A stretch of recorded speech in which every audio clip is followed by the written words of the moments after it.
Hello and welcome to another edition of Extra Connections with James Lott Jr. I'm James Lott Jr. And you know I love connecting with people, places, things, and ideas. And we are at a very interesting time in our lives in so many different areas, but politically we are there.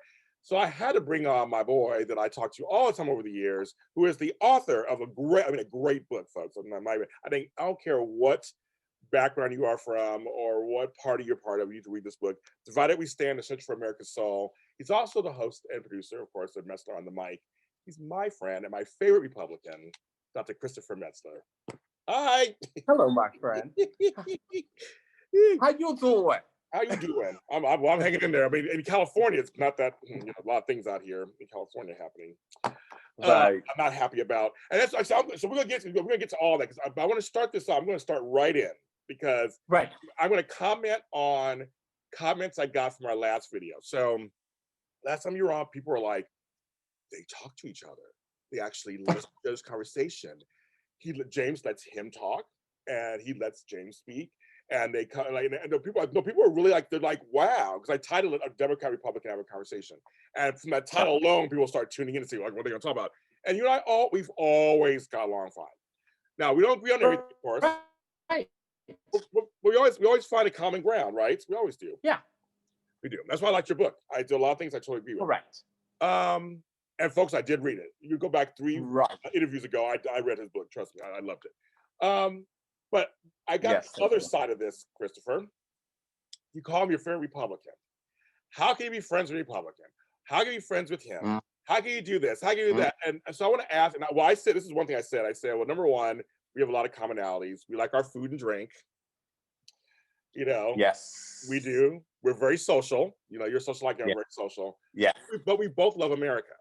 And we both really want to see it, you know, be its best it can be. And that's one thing you and I have always agreed on. How we get there just depends. Right. Get there, but we both agree that.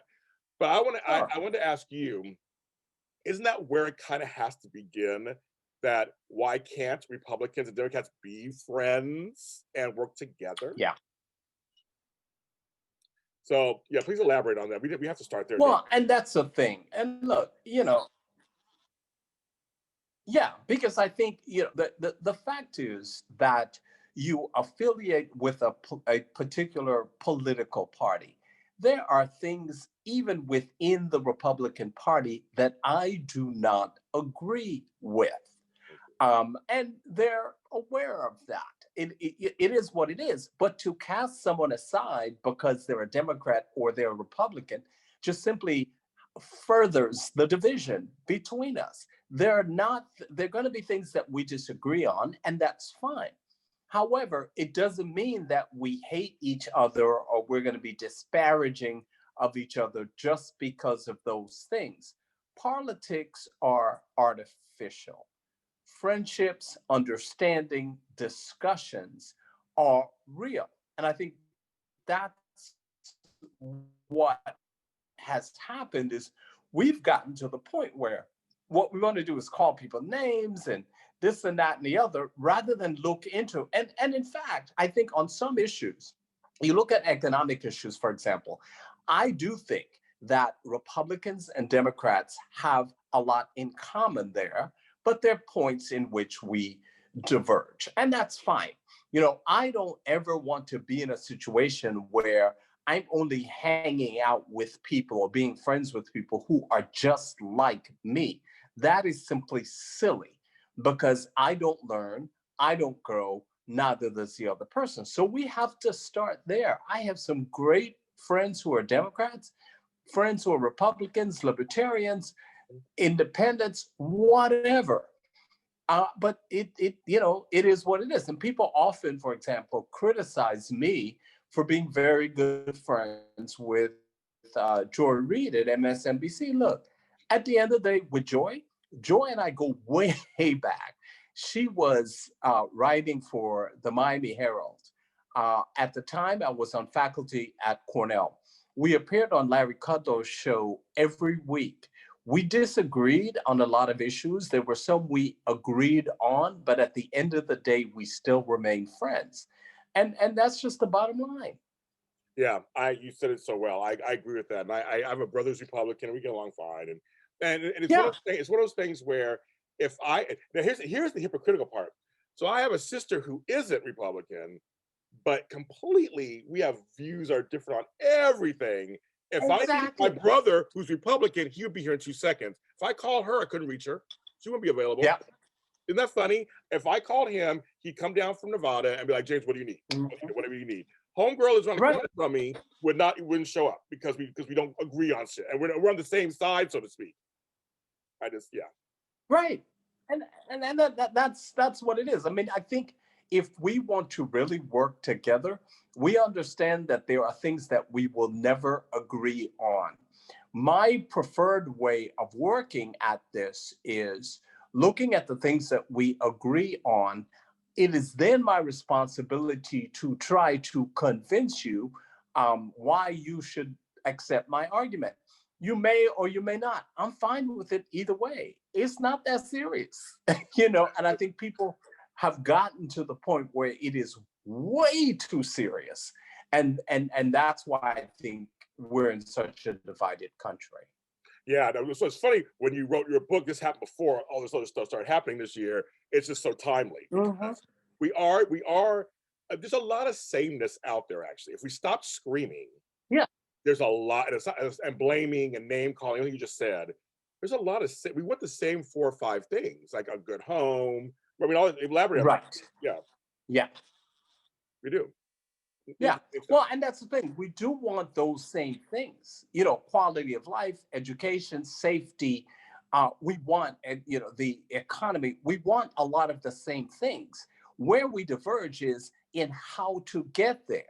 And I have had conversations with Republicans who say, well, I don't believe in welfare because it's too many Black people on welfare and we're just giving money to Black people. And I will say to them, I'm sorry, okay, so let's just look at, before we even get to that, let's just look at the statistics. There are more white people. By definition, more white people will be on welfare. Period. End of discussion. Just like they always said to me about affirmative action, well, as it relates to affirmative action, the issue is about finding the most qualified. I said, well, okay, you can believe that if you want to believe that. The question is baseline qualifications, and then where do we go from there? And in fact, if you look at it statistically, the biggest beneficiaries of affirmative action have been white women. Because all of these people who say to me, well, Blacks got all of this because of affirmative, well, where are they?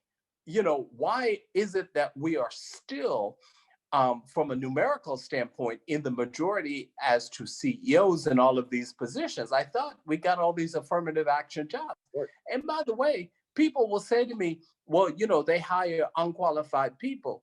And I would say to them, okay, look at your qualifications, look at mine. They don't even match. So let's not even go there. If I had some tea, I'd be sipping it right now. Christopher Miller, he's not on the mic. He's dropping the mic. It's true. It's true. But it's true, right? But it's true. I mean, it's funny to me because I got some degrees and stuff too. I went to college, and I'm smart, and they do look at it sometimes like, well, you're Black, so Well, and that's the thing. It's like, for example, on social media, people will try to argue with me about the law. For example, it's funny to me. I'm a law professor. Okay, Hello. I got 5 degrees. So all y'all trying to argue with me about the law. I see it. I need you.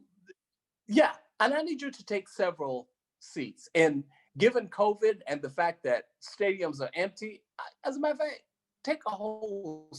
It's all yours. Stadium full of seats. Yeah. Okay. It's all yours. So you can have it. And that's, so those assumptions are part of the problem.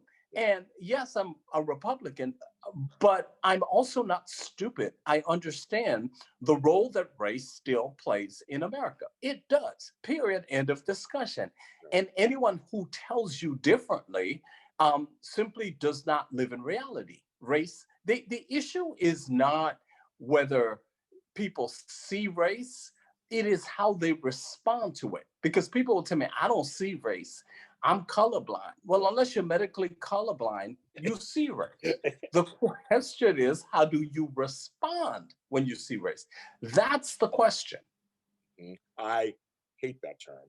I told every white person I know, don't say it ever again. Don't say Don't say, I don't see color. Don't say, I don't see you as black. Don't say any of that, because again, I don't care if you see me as black. That's the point. Again, it's how you treat me as a black person. And if you treat me, you think black is bad. And that's it. Right. And that's it. That's the bottom line. So all that other stuff, anybody got time for that? They don't. One of the things, and first, because I follow your stuff, and I have seen people argue with you at the law, and I'm like, but he went to school for that. I say it all the time. Like, right. It's like you can argue with him about other things possibly, but you can't argue with somebody who has degrees in that subject. I mean, like, you can't. I mean, it's just you can't argue with a scientist who went to school, and I mean, it's just weird. Right. But one of the things about you that I also like is that I was preaching during this election about local elections, about starting from home. And I know you do too, because you're from Baltimore City. So I want to talk about that too. But I tell people, yes, president is important, all that's important, but it also starts from home. Because in California, I'm dealing with it right now with my mayor, my governor. I mean, I'm dealing with all this. Like, it starts from who's your district attorney, like who are your judges. Talk about that, right? Because I know you were big about that too. Oh, yeah, because at the end of the day, like you said, the whole national stuff is fine. But on a day-to-day stuff, the national folk don't pick up your trash.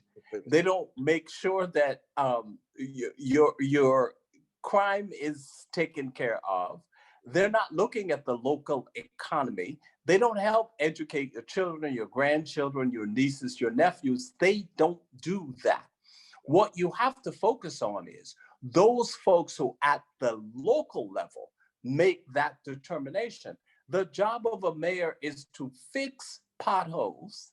It is to ensure that the economy is strong.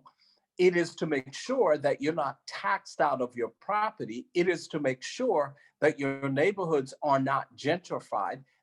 All of that stuff, local, the president and all that kind of stuff, that's not have as much power as people think the president has. He or she is checked by Congress and special interests. So y'all need to really look in your own backyard in addition to looking at the national level. You look at your school boards, for example, that is extremely important. The school board position is very, very important. Your district attorney, who is getting locked up for what? And those are all of the things that you need to look at rather than pushing, the national. At the end of the day, half that stuff don't impact you. It really doesn't. If you look at Supreme Court cases, people talk about Supreme Court cases. Look, they take up cases about antitrust, the law of the sea. Y'all ain't got no sea that's affected day to day in your neighborhood. They're talking about maritime law. They're talking about boat law. All that kind of stuff, they ain't got nothing to do with you. What does have something to do with you is my trash picked up? Is there recycling? The state and local government is extremely important. Who's your governor? Well, why is that important? Because it's about redistricting. They decide who is going to get what from a money and appropriation standpoint. That needs to be more of the focus. I go back to a fundamental thing. I think that, in fact, not teaching civics in school has resulted in the nonsense that we see right now. Folks at the national level talking about declare martial law. Have you lost your mind? Do you understand what that means? Right. They don't understand it, but only declare martial law in the state that the states that Trump has lost. You can't do that. It don't work like that. But again, being that they don't understand civics, they don't understand how that works. I agree. I agree with that wholeheartedly. And I also think what's funny for me is that Californians are actually starting to see how important a governor and mayor is. They're really, I mean, in all seriousness, they are. And I know Gavin. Gavin and I go way back and everything. And I don't agree with everything he's doing right now either. I'm in California, and there's things Right. he's pulling that I don't agree with, curfews and stuff. Like I don't believe in all that stuff.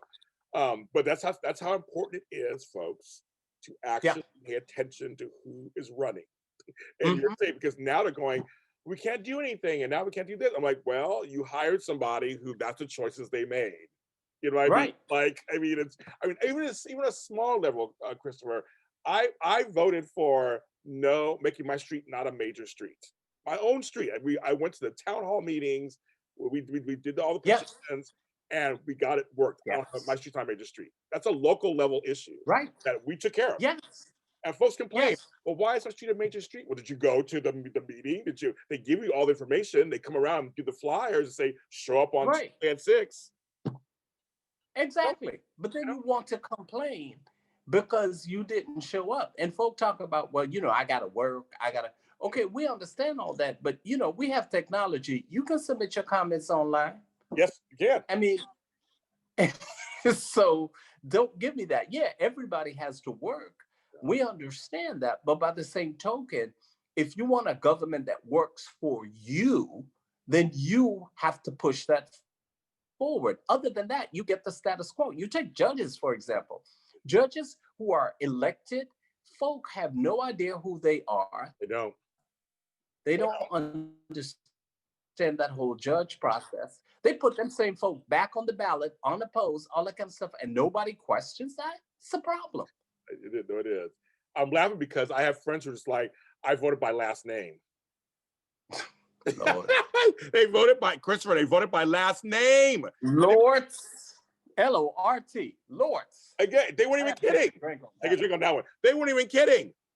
They were like, I went by Latin. I go, well, they had a Latin last name, so I used that one, and that last name sounded. And that's how because you're right. They didn't take the time to learn what their backgrounds were. What's their records? I mean, do they put black folks away all the time? Like, no one even cares. Right. I was like, right. Oh my God. But it's the last name that matters. It was outrageous.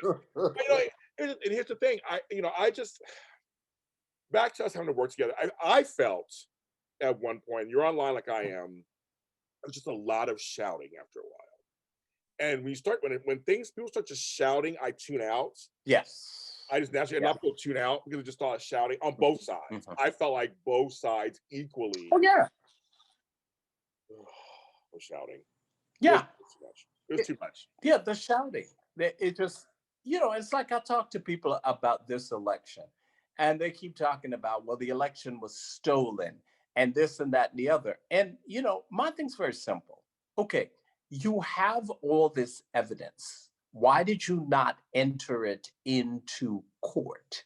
Yes. The problem here in this case was the lawyers for the president decided, and they were confused, purposely so in some cases, that they're going to try this in the court of public opinion. Guess what? That doesn't matter. You cannot, in the court of public opinion, say there's fraud, but then when you go into the court of law and the judge asks, are you arguing fraud? You say no. That means you have no credibility, period. And so if the election were stolen, if there were irregularities, then you had the opportunity to prove it. Moreover, as it relates to a lot of the laws they were challenging, they were aware when those laws were put in place, okay?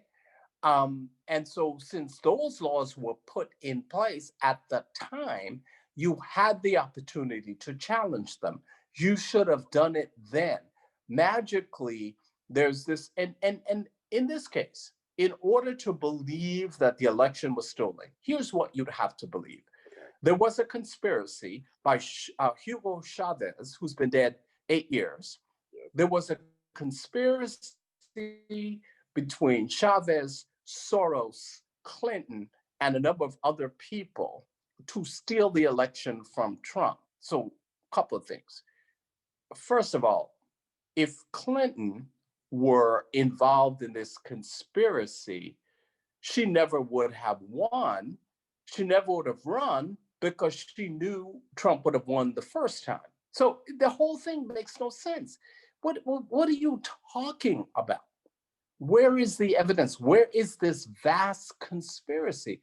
If you're going to argue conspiracy, excellent. Do it with facts and evidence. And you cannot just randomly put witnesses in there who, well, and there was one case in Pennsylvania where it was, okay, so who did you see this? No, but I heard it from Lucretia. So, and Lucretia, she heard it for a second.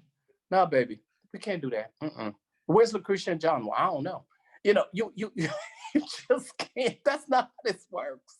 And see, and for me, and for a lot of people like me, if there was legal evidence Yes, that happened, we would accept it.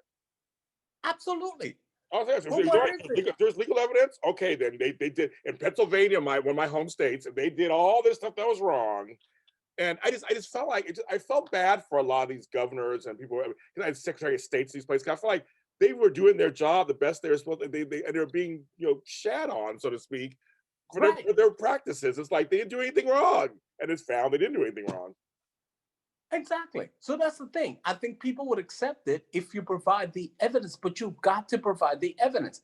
It is not so because you say it's so. Where is the evidence? As I teach, one of the courses that I teach is, in fact, evidence. And what I often say to students, that's great speculation. Where is the evidence? Where is the law? Give me the chapter and verse. Don't tell me, well, I think that logically. No, no, no.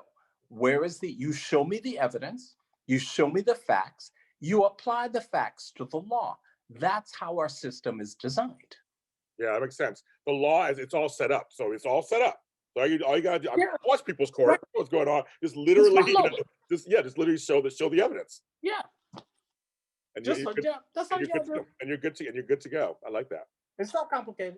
Yeah, no, you're right. And actually, that's another thing too. It really isn't that complicated, is it? It No, really is that there are systems in place that are literally just 1, 2, 3. that's it. That's That's it. it. That's all.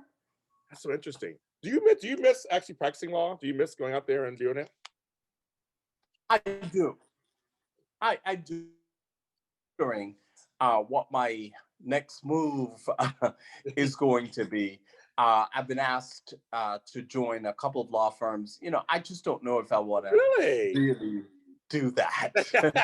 I'd hire you. I feel safe in your hands. I'd hire you a second. I want him to take care of things. No, because I know. Yeah, I guess I can see you doing it. Maybe. But you do other stuff too. But I can see you doing it. Yeah, so I've talked about that. There are a couple of think tanks who have asked me about serving as a fellow in residence. I've got an opportunity to return to academia full time. And of course, with all of this stuff, I still run a number of medical practices in Florida. Right. And so I just have to determine what the best steps are going to be. And, I'll determine that soon. I will be heading out shortly to the Caribbean for a couple of days. And once I get back, then we'll see. I'm jealous. I miss my Caribbean. I do. Okay, so I want to follow up. So how did Baltimore City do? All that because you were totally into helping. I have friends who live there and stuff. How did it turn out?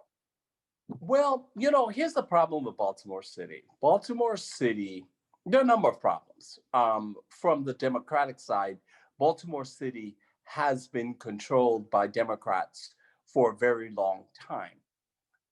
And whenever you have a city that is one party rule, whether it's Democrat or Republican, that's never good for such a long period of time.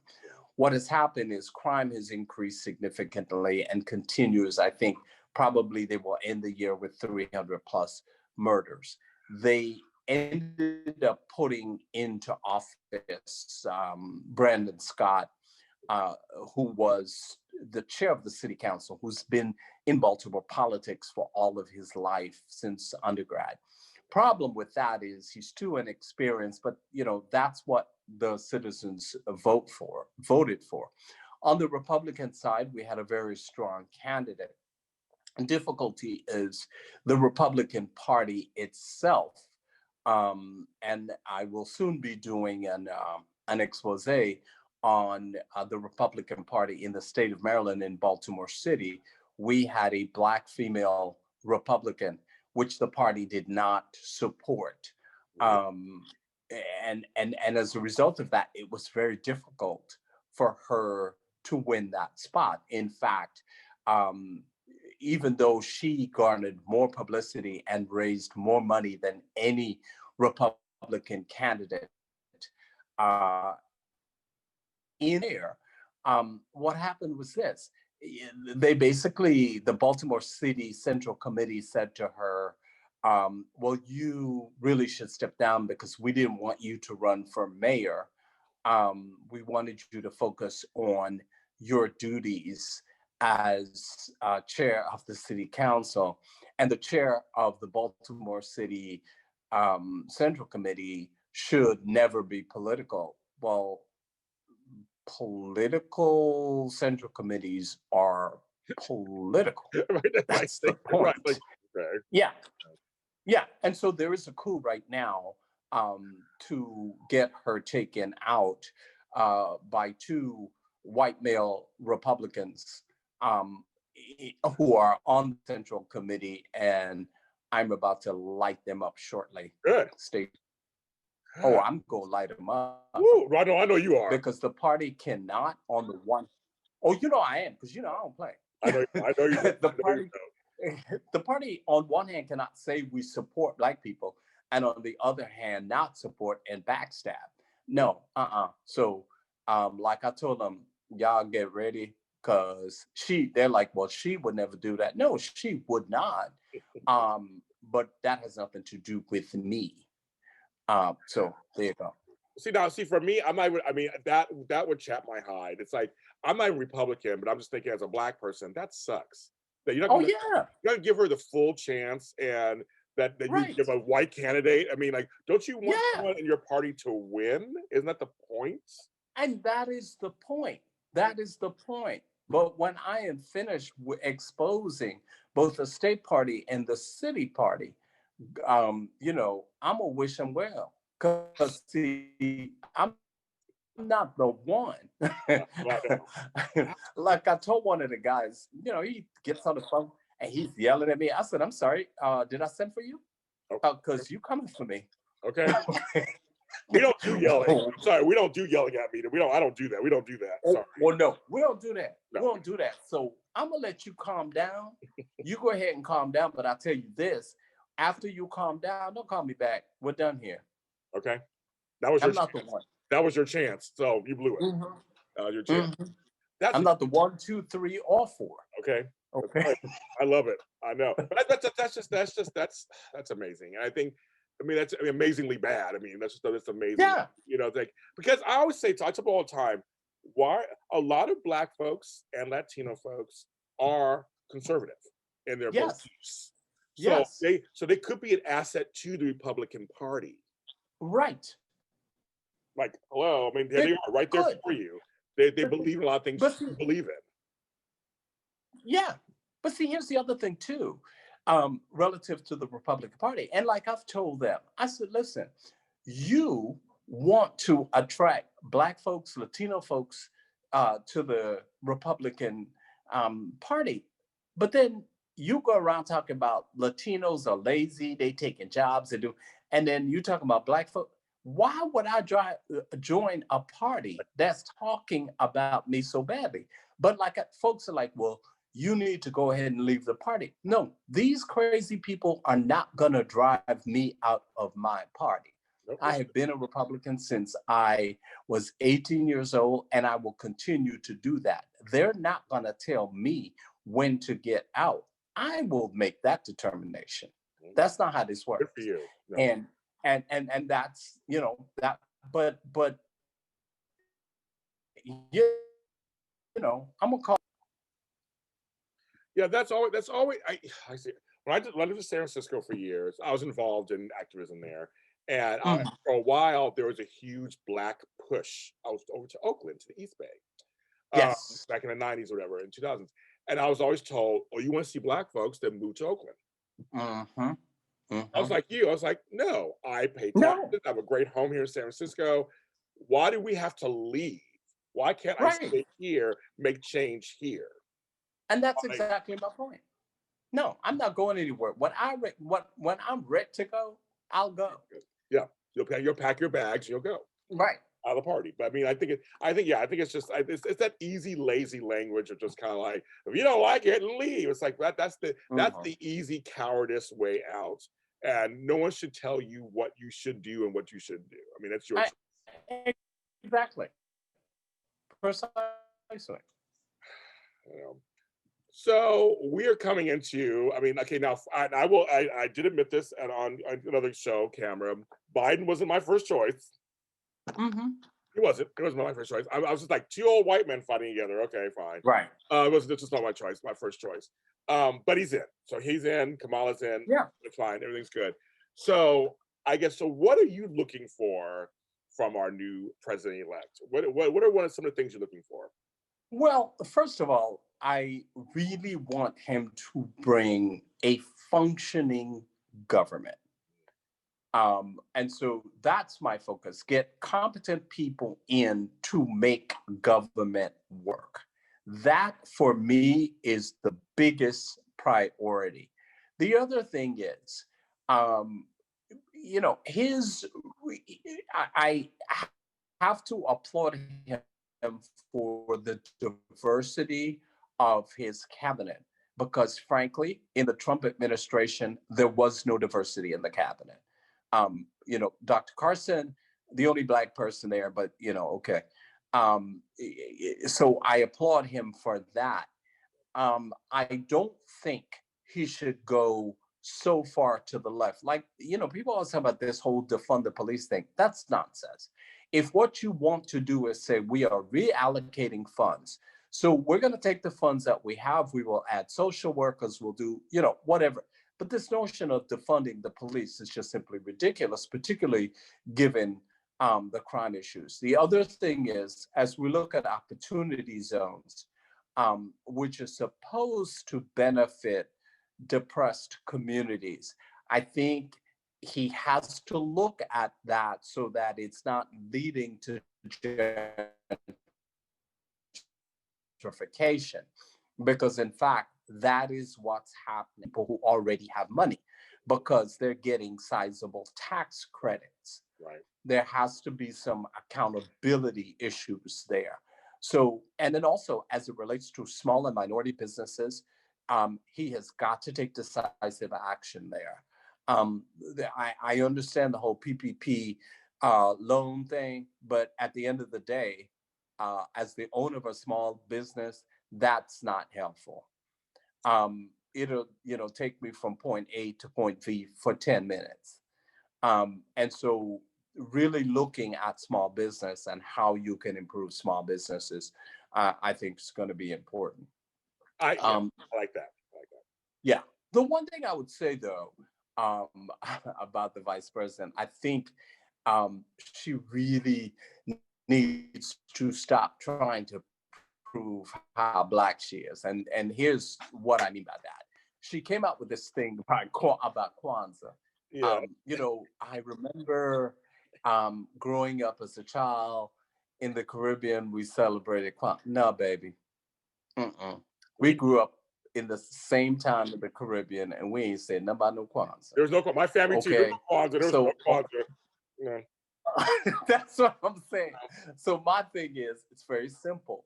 I'm wishing everyone who celebrates Kwanzaa well, Oh, yeah. blah blah blah. But no, do not get into this situation where you have to keep proving your blackness. And I think she's trying too hard relative to that, and I think that will be a distraction. So she's got to be careful about that. Great point. Actually, that's a great point. And that's the thing about that's also what I liked about Obama on some level. He didn't try to prove he was black so much.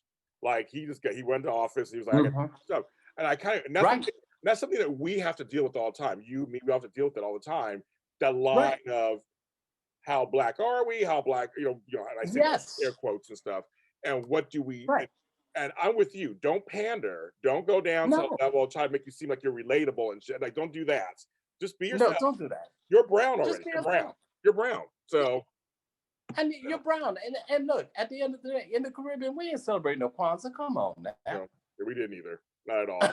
We do That's Epiphany and all just that stuff. not We do three Kings Day and all right. that too. But we didn't do all. I mean, we didn't do all that. Yeah, three kings. Yeah, Three Kings. We do all Right. that But stuff. we don't do all that. Oh yeah, we didn't do Kwanzaa. I seriously, I don't know Kwanzaa. I kind of know what it. I know what it is. I know kind of stuff, but I don't. I didn't grow up with it. I didn't. We didn't. No. They teach it to me, so I didn't grow No, up. I did not. So, but I knew nothing about it. but that's a really great point. It's like, just be yourself. Let the work speak for itself. You're already brown, so whatever you accomplish will be attributed And that's to it. that. It'll collect as you go along. Right. Let it be natural. All this other stuff, don't fall into that trap. Yeah, I agree with that. I completely agree. I didn't think about that, but I know what you're saying. I agree. Yeah. And again, it's a line that us Black folks who are professionals have to kind of Yes. always. We have to do it. Yeah. We have to. It's always that line. It's always that line. And see, I know about her, of course, from San Francisco. All the years in San Francisco. So Yes. I mean, and she's a formidable woman. And I said that's fine. So I'm very curious myself. I'm not like jumping over the moon and it's kind of like, oh my God, the world's saved. I'm very curious. I'll be watching them also, just like I would watch any new president coming in and vice president, right? Yeah, and the thing that I don't appreciate, however, relative to the way people talk about her, is denigrating her, calling her a hoe and all that. And that's just simply ridiculous. I do not. That to me is completely out of bounds. You want to criticize her on policy and whatever it is, fine. But all this other stuff about she slept with Willie Brown and yeah, my thing is this. If you're going to say that she slept with Willie Brown is an issue, well, then you have to admit the fact that the president has had multiple affairs. So you can't select what is morally acceptable and what's not. So let's not even go there. If what you're doing is criticizing her on a policy or policy point, I think that's fine. However, and all this stuff about, well, she's married to a white man, all of that is out of bounds to me. What does that have to do with anything? I agree. Totally agree. Totally agree with that. Just you if you want to say her, yeah, her policy on X is that okay, then let's talk about the policy. All this politics of personal destruction, unfortunately, has become what we're used to. And particularly with social media. I mean, the stuff that people post on social, I'm like, are you serious? I think the same thing. Trust me. I think the same. Have you lost your mind if you ever had one at this point? It has become infotainment. It has become this lower bar of just like just like you said, back to your thing of name calling and caricature. I like respectability. I do. I grew up with manners. I know you did too. I grew up with manners and respectability, and I want that. It's like as an official, I want some kind of, like you said, if it's policy, that's one thing. If it's that's fine. Something she did in politics that you didn't like, that's fine. But why mention her hair or her clothes or her butt? Or it's like, I mean, what are we doing? What are we doing? I mean, that's the lowest common denominator of like just scraping. You're scraping. Yeah, that has nothing to do with anything. And in fact, a lot of the people who are making the criticism, like, I was on a network and somebody was criticizing her. Oh, well, look at what she got on. And I looked at her and I said to her, have you looked in the mirror? And she's like, well, that's out of bounds. Precisely. Exactly. Right. Exactly. It's like, exactly. What are you talking about? I'm like, she's like, well, and she don't look like she eat. Girl, it looked like you eat for 25 people. I mean, so do not, and that's my whole point. Whether she looks like she eats or she does, well, what does that have to do with anything? It has nothing to do with anything. Mm-hmm. I know their argument a lot of times is, for people like you and I, well, you choose me in public eye, so we can say whatever we want to you to do. I'm like, it's still wrong is wrong is wrong. It doesn't. I mean, it's just like it's. Well, Yeah, and it's like you said, you either have manners or you don't. You know, Exactly. it's just that. And if you Exactly. don't have manners, that's fine. And it's like, people, for me on Facebook and other social media, people will come on and say, well, I'm gonna unfriend you. Okay, first of all, I don't know you. Right. I will never ever meet you in my life. Yeah. And I don't really care. And why are you telling me you're gonna unfriend me? Just Do unfriend it. me. Just do it. And they want attention. Right. They want the attention. They want you to Yeah. go, don't unfriend me. They want you to argue with them. So that's Yeah. the attention. So why, you're like, fine, just go away. Just go away. Yeah, because as soon as you say you're gonna unfriend me, then I simply block you. I mean, like, what what are we doing? Yeah, I don't even know you. I know. So, and I really don't care to know you. So So all it is, it's simply ridiculous. Look, if you, and as you know, on my social media, I specifically try to provoke conversation. That's the point. That is exactly what I do, is provoke conversation. That's the point for me. And the rest of that, it is what it is. and I have to say, sometimes, folks, he'll post something, even if it's in, against my party. Sometimes I have to. I say to you, okay, that's funny. I have to. I admit it. I always admit if you post something that really makes me laugh, I go, okay, I gotta laugh. Okay, you Yeah. win. That makes me laugh. I'll take it. So I do sometimes. I'm like, oh my God, Christopher, what are you posting? And I'm like, that's really funny. Okay, that's clever. That's clever. That's clever. Okay, I got it. Clever. Well, you're not posting, pics of you in nice suits and stuff, but when you Oh post, yeah. but I know. Then I noticed that, yeah, your stuff is for conversation. That's what you're on That's there it. for. That's what we're talking. Yeah. So I was going to ask you. So have you been called a lot ever since the election happened? Have you been like just nonstop? Just like, I mean, Oh I've my been trying this Lord. for a couple weeks for us too, but I know you're a busy guy, so I appreciate it. But have you been called a lot? Oh yeah, quite a bit. Yeah, From all over the globe, actually. I'm sure. Just people, asking me to give my take, and I give a simple, analysis of the facts and those conclusions. Though I am a member of the Republican Party, if I disagree or if I think the party's going too far, I'm going to say that. I am not beholden to anyone in the Republican Party, which is the difference between me and so many other people who are supposedly members of the Republican Party, many of whom don't even know what conservatism is, but are in it because they believe they can make a quick buck. And I've had a number of people say to me, "Well, how much did Trump pay you?" I said, "Well, when you find out how much he paid me, you let me know, because the answer is $0 and 0 cents." Okay. He makes his own money, folks. He makes his own money, folks. Don't worry about Oh yeah. I don't need, I mean, to me, that it's something I enjoy. It's something that I do. And it's a really, just for me, it's about educating folks relative to all of the different intricacies. That's really what it's about. Yeah, no, and that's why I love you, because you're good. We people like you out there talking. I mean, just because Yeah. because I'm not far left either. I'm not. I'm some. I mean, Right. I'm somewhere in the center. There's a lot of us who are somewhere in the center. It's like Yeah, a I'm little not bit far of this, right at all. a little No. bit of this. And you're not far right yourself. So we're somewhere in the center, is going, hi, I want my country back. That's all we want. You just want, like, I want to go to work and be able to eat at a Right. restaurant. That's it. That's all. I mean, like, literally. I mean, literally. And that's what I want to do. That's all I want to do. I want to, and That's it. fall in love, and just, and buy a house. Or we just want we just want regular stuff. Regular stuff. That's it. I mean, it's like, I mean, it really is hard. I mean, I don't know how, you've been doing this whole time, because I know you've been quarantining also, and at home a lot Yes. too. But it's been tough in California, because we've had it bad out here, obviously. But it's Right. it's been tough. It has been It's tough. it's been tough, and some of the decisions that my mayor and my Mayor Garcetti and my Governor Newsom are making, I don't agree with. I really, and Yeah. they're my party. I don't agree with them.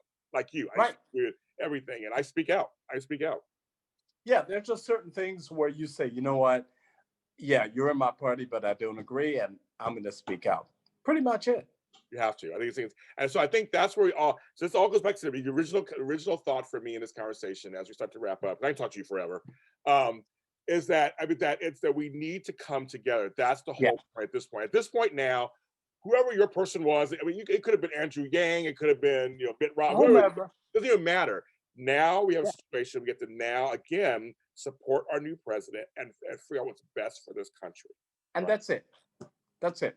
That's all we got to do. That's all we got to do, folks. We got to do it. I'm gonna do my best. I know you're gonna do yours too. So I appreciate you always. You know that. You're my friend. I appreciate you so much for taking my pleasure, my friend. You know, I mean, you're just the best. And his book, of course, I mean, you guys, you have to get his book, Divided We Stand, A Central American Soul, Dr. Christopher J. Metzler. It's so good, folks. I'm like telling you. Thank you, my friend. And how is the podcast going? Anything coming up?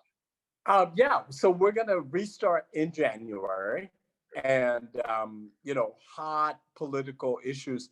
One of the things that I've asked folks to do is also reach out to you so we can have you on my podcast. I would love to. I would love to. Yeah. It'd be an honor. It'd be an honor to be on your podcast. Oh no, absolutely. So they'll be doing that. We're really kind of at the beginning of the year, we're going to do a piece on the road forward. We're not going to really focus at the past is past. What happened has happened. But we're going to do a way forward piece at the very beginning of the year, and that's going to be a 2-part series. And I have to ask you this because I've been doing this for years. How is doing the podcast world for you? doing my job? Well, you know, it's actually quite interesting because in terms of selecting guests, we always select the best guests, and just so the conversation flows. Sometimes it's difficult because there would be guests who my team says we should book, and then I'm like, I know how it is. I know how it is. Yeah. So then we go. So then, you know, they'll say, okay. And then actually, once they're on the show, the conversation goes well. You know, but it's been very good, I think. Yeah, it's welcome to my world. This is what we do. Yes. Yes, I do. I love clearly. I've been doing it for 7-8 years. I love it. But I do know how it feels with some guests. You're like, I don't know, and it turns out to be really great. You're like, oh my goodness, I love it. Oh my goodness, great. The conversation's wonderful. So you never know. You never know. You really just never know. Well, and that's exactly right. So, but I enjoy it. And that's Metzler on the Mic. And where can they find that actually? Well, MetzlerOnTheMic.com gives you all of the updates. Links you to, and it's really it's everywhere. You can get your favorite podcast, but MetzlerOnTheMic.com provides links to archives, to everything. We also now are doing Metzler on the Mic merchandise as well. So the merch is up. I will get some. I will wear it. I will promote. Thank you. I will do that. I appreciate it. And folks, so it's Dr. Christopher J. Metzler. He's great. Follow social media. And I'm James Lott Jr. You can follow me where all James Lott Jr.'s are sold at James Lott Jr. on all social media platforms. Check out my YouTube channel, JLJ Media, and my business there, and the superorganizer.com. So we're doing all that kind of stuff. And we're going to have a good year. Happy New Year to you. Thanks, same to you. Everybody. We're going to do a better 2021. We just have to absolutely and do it. Everybody, please, thank you, my friend. Stay safe, everybody. Bye.